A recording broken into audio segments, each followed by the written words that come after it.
I'm Brittany Lewis with Forbes Breaking News. Senate Majority Leader Chuck Schumer reacted to the bipartisan gun deal unveiled over the weekend. The proposal includes strengthening background checks and boosting red flag laws. This marks a major breakthrough following weeks of negotiations in the wake of two deadly shootings in Texas and New York. Schumer said that the framework is finally a response from the Senate, quote, to the plague of gun violence that inflicts our nation. Listen in to the New York Democrats' full Senate floor speech. Now, Madam President, yesterday, Democratic and Republican negotiators announced an agreement on a framework for bipartisan gun safety legislation, bringing the Senate one step closer to finally responding to the plague of gun violence that afflicts our nation, terrorizes our children. For the first time in a long time, the Senate has a path forward on legislation that will save lives, reduce gun violence, and keep our communities safe. Make no mistake about it, we have a lot of work left to do before we actually pass a bill. But yesterday's announcement was a positive and necessary step in the right direction. Now comes the important work of turning this framework into legislation and legislative language that can pass Congress and be signed by the President. We must continue working with the urgency that this moment demands, because if we can save even one life from gun violence, it will well be worth it. Once the text of this agreement is finalized, and I hope it will be as soon as possible, I will put this bill on the floor quickly so the Senate can move quickly to make gun safety reform a reality. As I said, I will put this bill on the floor as soon as possible, once the text of the final agreement is finalized, so the Senate can act quickly to make gun safety reform a reality. So I urge my colleagues to continue working with the same good faith and urgency that has brought us to this point. Certainly, yesterday's agreement does not have everything Democrats wanted, but it nevertheless represents the most significant reform to gun safety laws that we have seen in decades. If enacted, this legislation will make it harder for mass shooters to access assault rifles by enhancing background checks for those under 21. It will prevent tragedies before they happen by helping states with their red flag laws. It will prevent gun violence at home by closing the so-called boyfriend loophole and establish new penalties for gun traffickers. And it will make our neighborhoods safer by investing in mental health and community violence intervention programs. The lion's share of gun violence happens outside the national spotlight, and these intervention programs are some of the most effective ways to reduce crime and make our communities safer. Altogether, this framework is a good and necessary first step towards changing the reality of gun violence in America. It will lay the foundation for future action. Most importantly, this legislation will go a long ways to saving lives. I want to thank Senators Murphy and Sinema, Cornyn and Tillis for working assiduously on this framework. Senator Murphy asked me for space to let the negotiators do their work, and I was glad to give it to them because we knew that any chance of getting something real done on gun safety was worth the effort. I also want to thank my colleagues who were part of the Bipartisan Guns Working Group, including Senators Blumenthal, Manchin, Coons, Heinrich, and others. I want to thank all the advocates, families, volunteers who lost loved ones, who shared their stories, who marched to make the change. Without the advocates, the families, the volunteers who lost loved ones, this bill wouldn't have happened. Because year after year, after shooting, they didn't give up. They persisted and have helped bring us to this important moment. For decades, families across the country have seen the same dismal pattern play out whenever a mass shooting strikes the nation. Tragedy followed by inaction. From Columbine to Virginia Tech to Sandy Hook to Las Vegas to Parkland to Buffalo to Uvalde and to so many others, gridlock has prevented Congress from bringing solace to families in grief. But no matter how many shootings have traumatized this nation, these families have never given up in their hope of making change happen.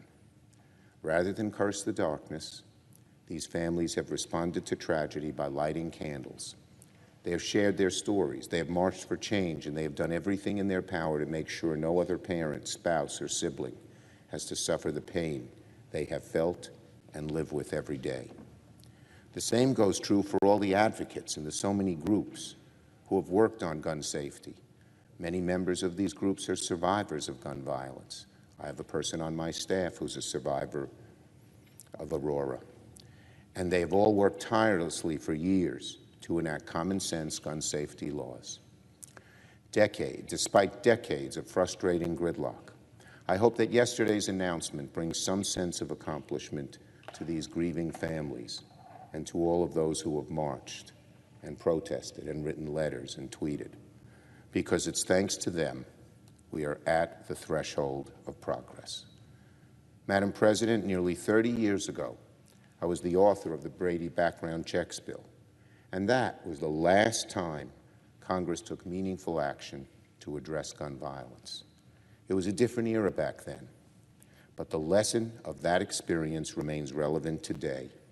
The right law can decrease gun deaths.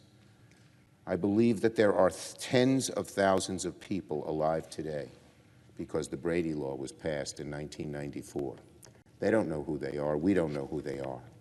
But it's virtually certain that that law saved thousands and thousands of lives. I urge my colleagues to think of all the lives we can now save by turning this framework into law. Americans have waited long enough for us to take action. Too many lives, too many, have been already lost. Too many families, too many, have been left grieving.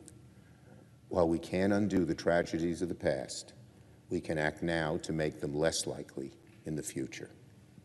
This framework, if enacted into law, will do precisely that.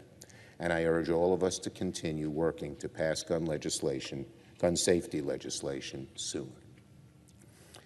Now on the PACT Act, as negotiations continue off the floor on gun safety reform, today the Senate will move forward with the most significant expansion of veteran health care benefits in decades.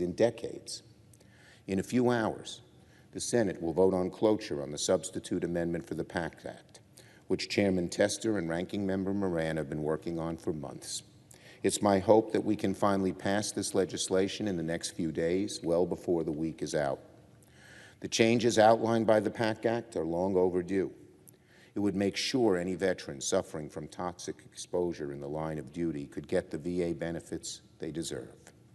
It would end the indignity that too many veterans face right now of carrying the burden of toxic exposure on their own and being forced to jump through hoop after hoop after hoop by the VA before they can get any benefits, and many of them never get them. And as many as 3.5 million veterans could benefit from the reforms brought about by this bill. I urge my colleagues to keep working so we can push this bill over the finish line ASAP, because both sides want it, our veterans deserve it, and veteran service organizations, the VSOs, have been telling Congress for years that change is needed at the VA. So before the week is out, the Senate should do its job and pass this bill. Now on the shipping bill, a few months ago, the Senate unanimously passed legislation to fight inflation by fixing unfair shipping practices that are clogging our ports and straining our supply chains. Tonight, the House will finally act on that bill and send it to the President's desk. Inflation is the greatest frustration America has right now, and backlogs at our ports are one of the biggest drivers of price hikes that we will address through this bill. By now, we've all seen pictures of scores of ships lining up in ports from Los Angeles to Savannah to Seattle to New York and New Jersey.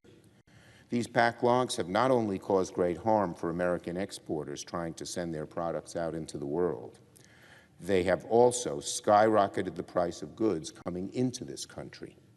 The backlogs create a brutal double whammy that ultimately leaves American families paying the price. So I applaud Speaker Pelosi and all of my House colleagues for taking action on this shipping reform bill. And I want to thank my colleagues here in the Senate, Senators Klobuchar and Thune, the authors of the legislation, Chairwoman Cantwell, who shepherded it through, and others for their leadership when this bill was before the Senate. By reforming unfair shipping practices, Congress is taking a much-needed step to lowering costs, clearing our ports, and relieving supply chains.